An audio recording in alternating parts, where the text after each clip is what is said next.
안녕하세요 여러분, 샌디입니다. 다시 샌디 스페이스에서 환영합니다. 오랜만에 다시 찾아뵙게 되네요. 오늘 영상은 뭐냐면은 이제 제목에서 보시다시피 제가 유튜브에서 영상을 안 올린 지 되게 오래됐잖아요 여러분. 그래서 그동안 무슨 일이 있었는지, 어떤 일이 일어났는지, 그리고 실은 제가 제 일상을 공유하거나 다른 활동들은 인스타에서 쭉 있었어요. 혹시 제 인스타를 아직 팔로우 못하신 분들이 있으시면 제가 링크나 넣어드릴게요.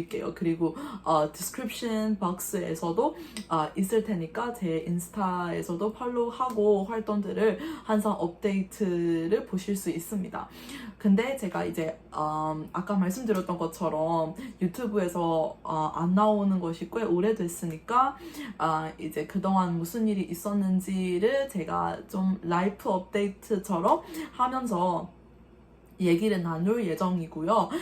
실은 제가 제 일상을 뭐 재미있는 거 있겠냐 생각하실 수 있는데 그냥 별거는 없어요. 근데 이제 제 채널을 시청해주신 분들이 다 한국 유학에 대한 관심이 많거나 한국어 공부에 대해서 관심이 많은 분들이잖아요. 그래서 이런 분들 위해서는 조금 유용할 만한 정보들도 얻을 수 있는 영상이 될 수 있지 않을까 싶어서 요즘 어떻게 지내는지에 대해 공유하면서 그냥 한국어로 편하게 얘기 나눌 예정이에요. 그래서 이 영상을 보고 한국어를 공부하고 싶은 분들도, 그리고 이제 제가 외국인이잖아요. 근데 한국어를 사용하고 이렇게 영상도 찍고 유튜브에서 콘텐츠를 만들고 있으니까 말하기 시력이나 이런 거 연습하고 싶은 분들 위해서도 유용할 거라고 생각합니다. 유용했으면 좋겠고 편하게 제 경험을 통해 이것저것 얘기를 나눌 예정입니다.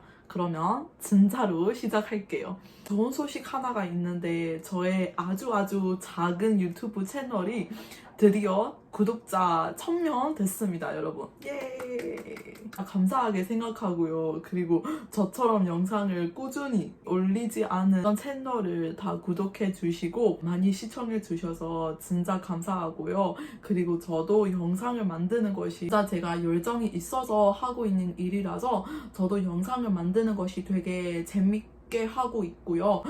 그리고 제가 만드는 콘텐츠가 좀 작은 도움이 되었다면 항상 기쁘게 생각하고 그리고 인스타에서도 항상 DM으로 제 영상들 덕분에 뭐 어떤 데에서 도움이 되었다 그렇게 알려주는 분들한테도 되게 감사하고요.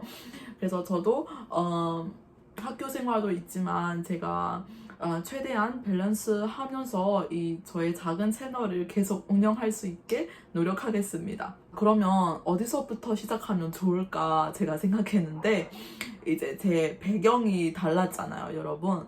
드디어 제가 이사했습니다. 기쁜 일인가? 이사했습니다 여러분. 제가 지난 7월 달에 제가 이사를 했고요.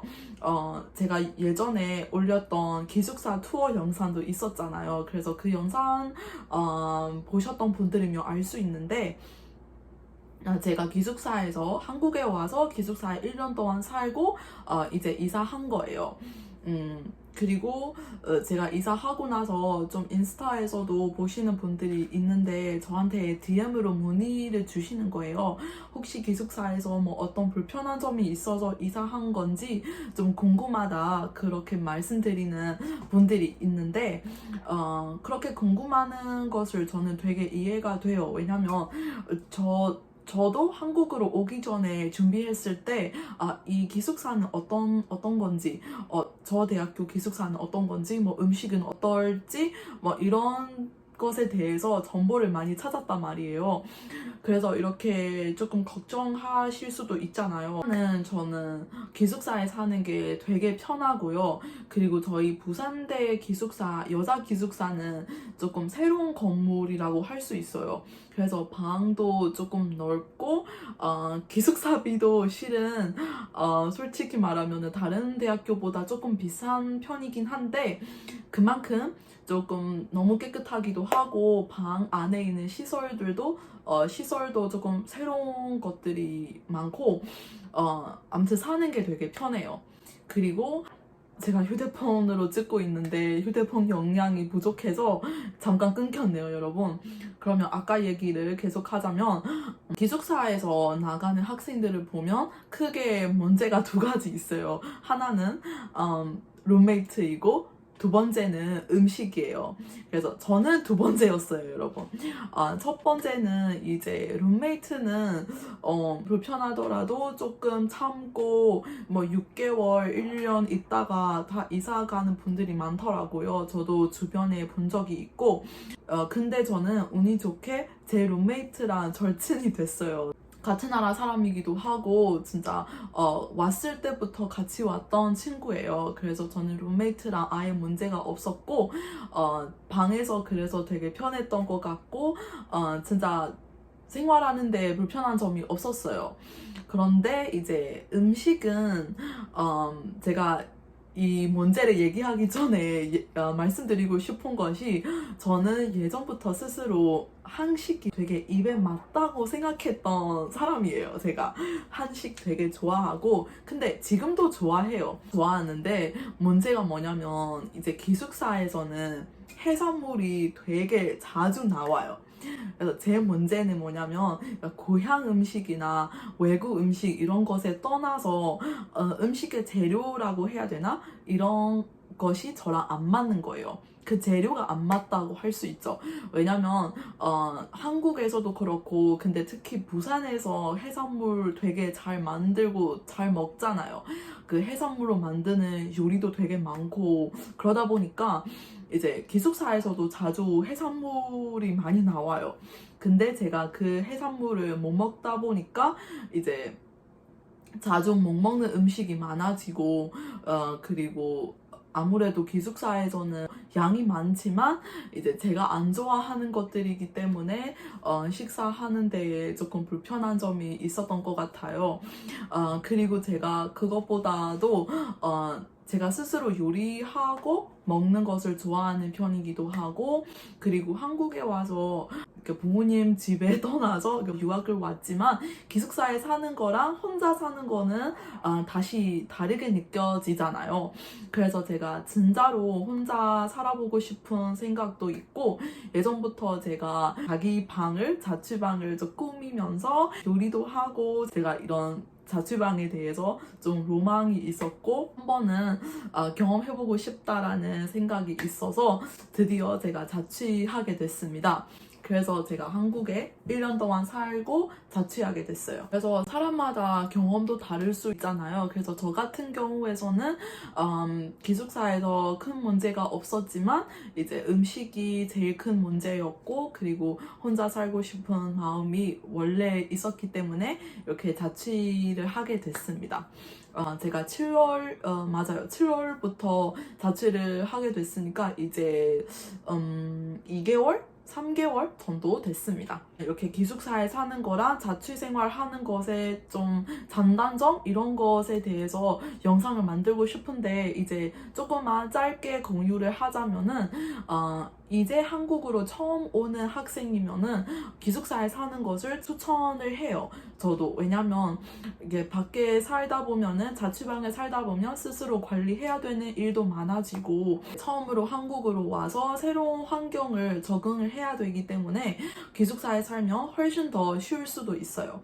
바로 자취방에 사는 것을 저는 추천하지 않고 저처럼 1년 아니면 적어도 6개월 정도 지나고 밖에 사는 것을 추천을 합니다.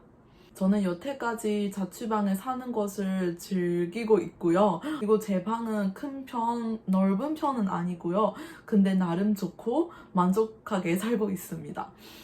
두 번째 이야기로는 다들 궁금하실 부분일 텐데 제가 어학연수 1년을 마치고 부산대에서만 언어교육관을 다니고 1년 지났고 이제 본격적으로 부산대학교를 다니고 있습니다. 그래서 한국의 대학교에서 한국어를 사용하고 공부를 하는 것에 어려움이 없는지, 언어 장벽, 그리고 제가 어떤 전공을 하고 있는지 이런 것에 대해서 얘기를 나눠보도록 할 텐데, 이제 제가 저희가 학교를 시작하기 전에, 개강하기 전에 수강 신청이라는 것이 있잖아요, 여러분. 수강 신청.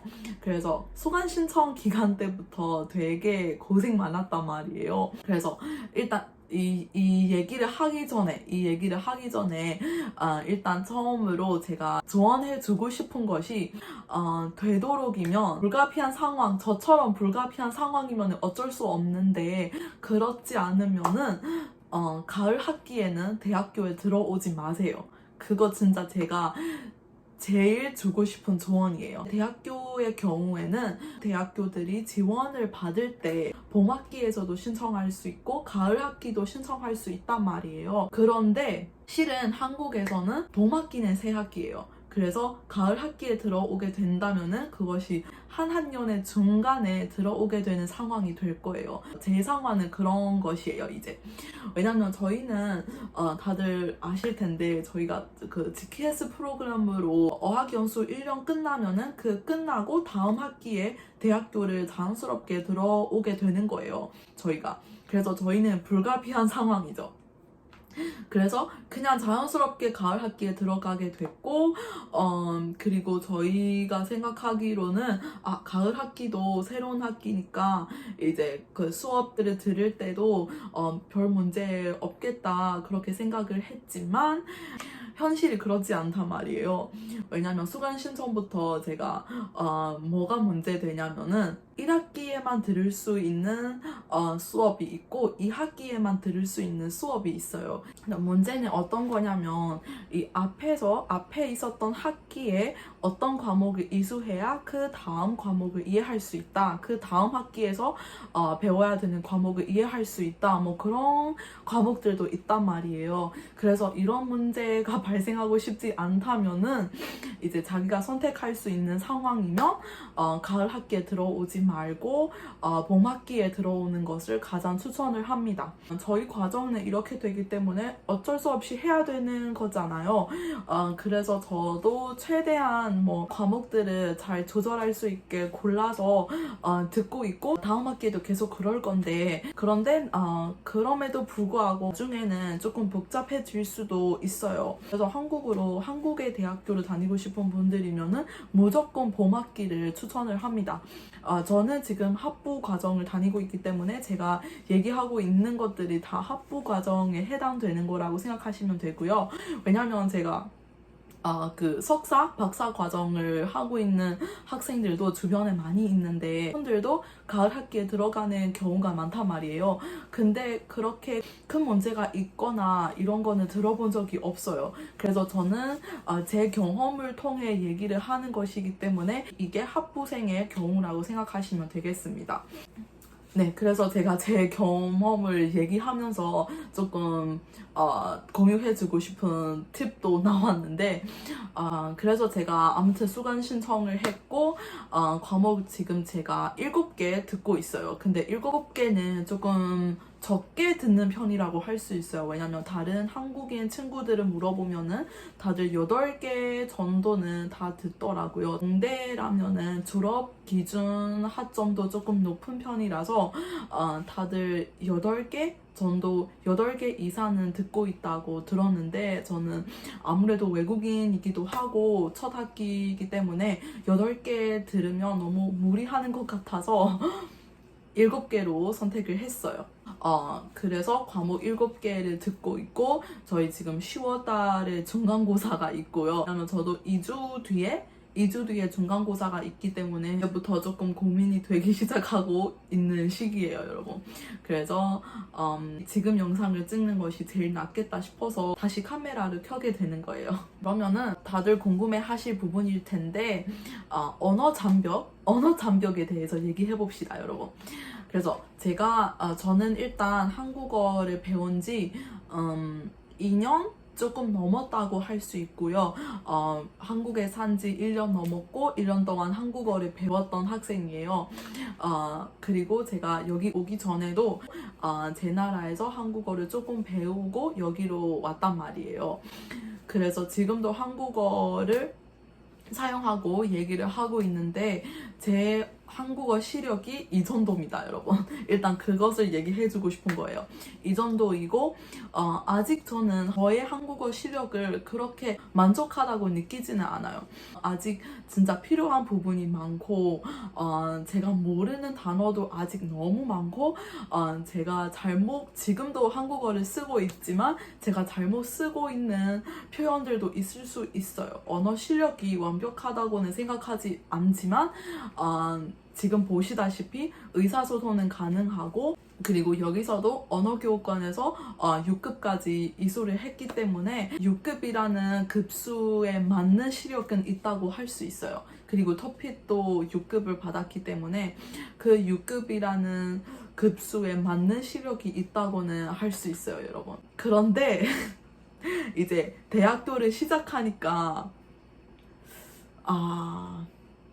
이게 뭐지? 내가 2년, 3년 동안 뭘 배웠던 거야? 뭐 그렇게 생각이 드는 거예요. 근데 여러분, 제가 대학교 시작하면 충분히 이럴 수 있다고 생각을 이미 했어요. 마음 준비를 많이 했다고 할 수 있어요. 왜냐면 한국어를 잘한다는 것이, 언어 하나를 잘한다는 것이 어떤 부분에 잘하는 건지 그것이 조금 다르다고 저는 생각을 해요. 예를 들면 말하기에서 잘하는 건지 쓰기에서 잘하는 건지 뭐 이런 부분에서도 다를 수 있지만 일상생활에서 내가 제일 많이 쓰고 있는 것이 어떤 것들인지 내가 제일 많이 써야 되는 표현들이 어떤 건지에 대해서 되게 많이 달라진다고 생각을 해요. 예를 들자면 저는 매일 학교를 다니니까 학교에서 여러 과목에서 나오는 표현들과 좀 더 익숙해지는 편이고 근데 제 친구가 알바를 하고 있는 친구면은 알바에서 식당에서 써야 되는 표현들과 좀 더 익숙해지는 편이고 이렇게 자기가 어떤 상황에서 한국어를 제일 많이 쓰고 있는지에 따라 그 실력도 달라진다고 생각을 해요. 그래서 언어교육관에서도 같은 급수를 듣고 있는 친구들이지만 실력을 다양하게 볼 수 있어요. 실은 저도 언어교육관 1년 끝나고 그 마지막 학기랑 저희 개강하기 전에 그 방학이 2주, 3주밖에 없어요. 그래서 처음에는 저도 생각을 많이 했어요. 대학교 가기 전에 대학교에서 알아야 되는 단어들을 외우고 준비를 해야겠다 이렇게 생각을 있었지만 어학연수 과정이 끝나고 개강하기 전 그 짧은 방학 동안 그렇게 준비를 많이 못했단 말이에요. 그리고 제가 언어교육관 1년 동안도 저는 5급, 6급, 5급, 6급 이렇게 2번 반복하고 들었단 말이에요. 제 경우는. 그것도 제가 이유가 있었는데 얘기하려면 조금 긴데 이제 5급부터 시작했고 5급, 6급 그리고 1년 동안 들어야 되니까 다시 5급, 6급 그렇게 반복하고 들었다고 일단 알아두시면 되고요. 그래서 언어교육원에서도 5급, 6급이면 공부해야 되는 양이 많단 말이에요. 그리고 토론이나 발표 이런 것도 많고 그러다 보니까 물론 언어교육원에서는 지금만큼은 대학생만큼은 바쁘지 않은데 나름 바빴어요. 그래서 저는 아무리 6급을 2번 들어도 대학교에서 그 과목과 관련되는 용어들, 그 어떤 과목에서만 알아야 되는 용어들, 단어들을 많이 모르단 말이에요. 그래서 수업을 듣는 데에 언어 장벽 있었냐 물어보면은 그 질문에 대답해야 되냐면은 있습니다. 하지만 제 스스로 생각하기에는 아주 전문적인 용어들 그리고 어떤 특이한 과목에서만 나오는 용어들은 그 과목을 배우기 전까지는 알 수 없는 거라고 생각해요.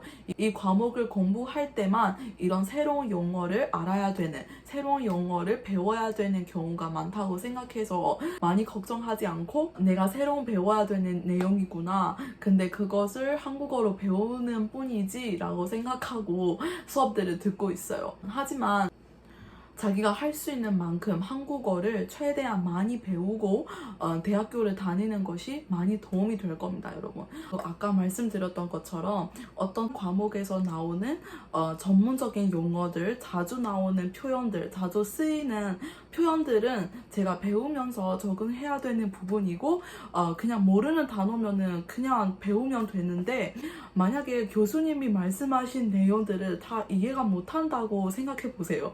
저는 산산도 못해요, 여러분. 산산도 못해요. 그래서 한국에 와서 대학교를 다니고 싶다는 생각이 있으면은 한국어를 할 수 있는 만큼 한국어를 많이 공부하고 여기를 오는 것을 제일 추천을 합니다.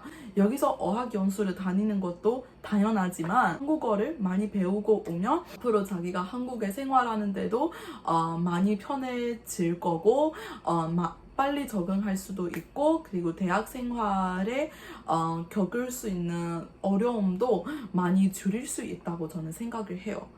또 제가 대학교 얘기를 하면서 한국에 와서 공부하고 싶은 분들한테 주고 싶은 조언입니다, 여러분.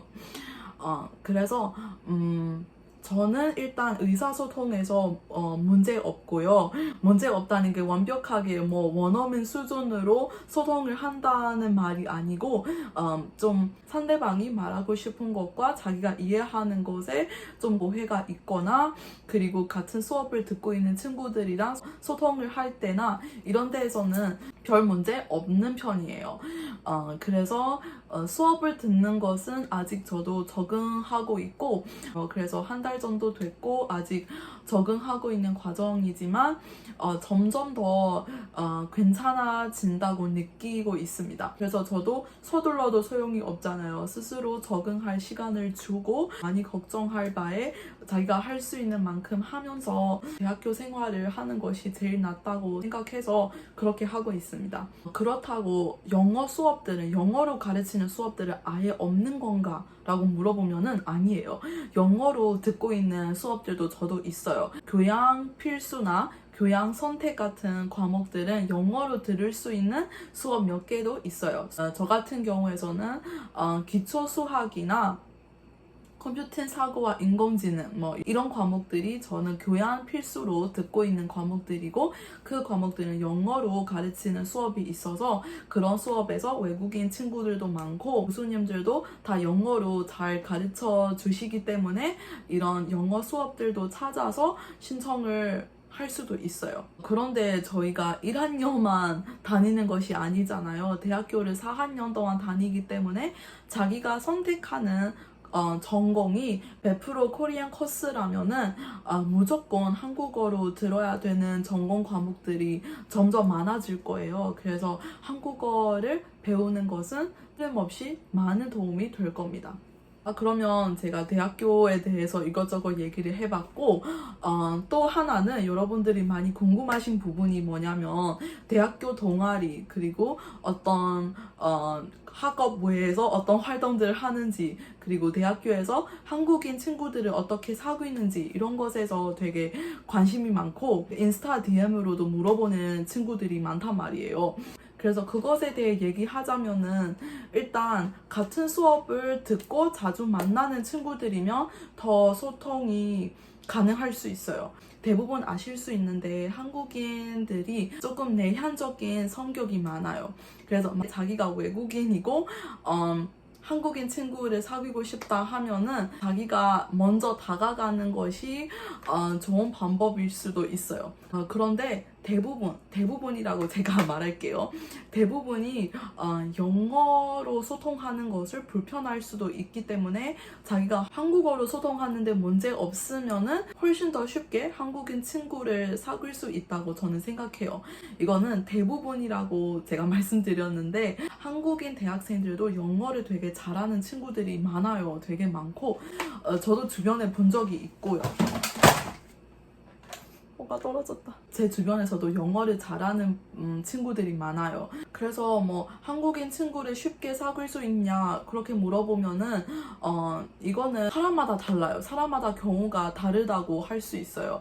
왜냐면 한국인에서도 조금 영어에서도 관심이 많고 외국인들 대해 조금 관심이 많고 외국인들과 소통하는 것을 좋아하는 조금 외향적인 친구라면은 훨씬 더 쉽게 사귈 수 있고 아니면 내향적인 친구들이면은 조금 어려울 수도 있어요. 제가 추천하고 싶은 것은 한국인 친구 사귀고 싶다면은 조금 영어 동아리에 들어가거나 저희 부산에서도 제가 언어교육관 다녔을 때부터 영어 회화 모임 같은 이런 모임들이 많단 말이에요. 그래서 그런 모임에 나가거나 자기가 노력한다면은 사귈 수 있다고 말씀드리고 싶어요. 제가 언어교육관에서 한국어 도우미라는 프로그램이 있었어요. 그것이 부산대에 다니고 있는 부산대 학생들이랑 언어교육관에 다니고 있는 외국인 친구들이 만나면서 좀 언어적으로도 모르는 부분이 있으면 도움을 주고 그리고 부산에 생활하는 것에 대해서 적응하는데 도움을 주는 이런 프로그램이었는데 매 학기 한 번 신청할 수 있어요. 제가 4학기 다녔던 기간 동안 제가 2번 신청을 했고 그 2번에서 저랑 매칭되었던 한국인 언니 2명이 둘 다 너무 좋은 분이시고 영어에 대해도 관심이 많고 외국인들이랑 소통하는 게 좋아하고 저랑 되게 맞았다고 할 수 있고 저도 운이 좋다고 할 수 있어요. 왜냐면 사람이 다 다양하잖아요, 여러분. 그래서 내가 어떤 사람이랑 매칭될지를 모르잖아요. 또 내가 자기의 한국어 실력이 너무 한계적이며 너무 한계가 있다면은 그 상대방 한국인도 소통하는데 조금 어려움이 있을 수 있고 친하게 지내는 데에서도 조금 어려움이 있을 수 있어요. 근데 저는 일단은 일상생활에서 소통하는 것에 좀 문제가 없기 때문에 그 언니들이랑 짧은 기간 동안 많이 친했던 것 같아요. 그래서 저는 친한 한국인 친구면은 그 언니들이 있고 그리고 학교 외에서도 아까 제가 말씀드렸던 것처럼 모임에 나가거나 그럴 때는 영어를 연습하고 싶은 한국인들 있고 예를 들면 영어 실력 시험을 준비하고 있는 분들이나 그냥 외국에 관심이 많아서 유학 가기 위해 준비하고 있는 분들도 만날 수 있고 다양한 사람을 만날 수 있기 때문에 자기가 한국인 친구들이랑 많이 사귀고 싶다면은 자기가 노력한다면 된다고 얘기하고 싶고 자기의 한국어 실력이 조금 더 좋은 편이라면은 더 쉽게 사귈 수 있다 그렇게 말씀드리고 싶습니다. 그러면은 제가 공유하고 싶은 내용들이 다 끝났어요, 여러분. 실은 저희가 유튜브에서도 많이 찾아보면은 저도 예전부터 많이 알아봤는데 이제 한국으로 유학 오는 학생이면은 어학연수에 대해서는 정보가 되게 많고 어학연수를 오거나 그리고 대학원생으로 오시는 분들도 되게 많아요. 근데 저도 진짜 많이 찾아봤는데 학부생으로 오는 외국인들이 아직 많이 없단 말이에요. 많이 없다는 것이 실제는 많이 있는데 이런 학부생으로 외국인으로서 학부 과정을 어떻게 하고 있는지 이렇게 학부 과정에 대해서 공유하는 콘텐츠들은 생각보다 많지 않아요. 그래서 제가 알아봤을 때, 제가 찾았을 때 몰랐던 정보들을 제가 다시 공유해 줄 수 있는 사람이 되고 싶어서 저도 아직은 새내기 여기서는 제가 아직 대학교 생활에 대해 많이 경험이 없지만 저도 경험을 해보면서 아는 만큼 정보들을 계속 공유를 해주겠습니다. 그러면은 오늘 영상을 여기까지고요. 끝까지 시청해 주셔서 감사합니다. 그리고 이 영상에 대해서도 그리고 이 채널에 대해서도 의견이 있으면 댓글에 달아주시면 감사하겠고요. 제가 여러분들의 의견을 듣고 앞으로 어떤 콘텐츠들을 계속 만들 수 있는지 더 좋은 아이디어들도 생길 수 있기 때문에 의견들을 많이 주시기 바랍니다. 그러면은 오늘 영상을 여기까지 마무리하겠습니다. 안녕.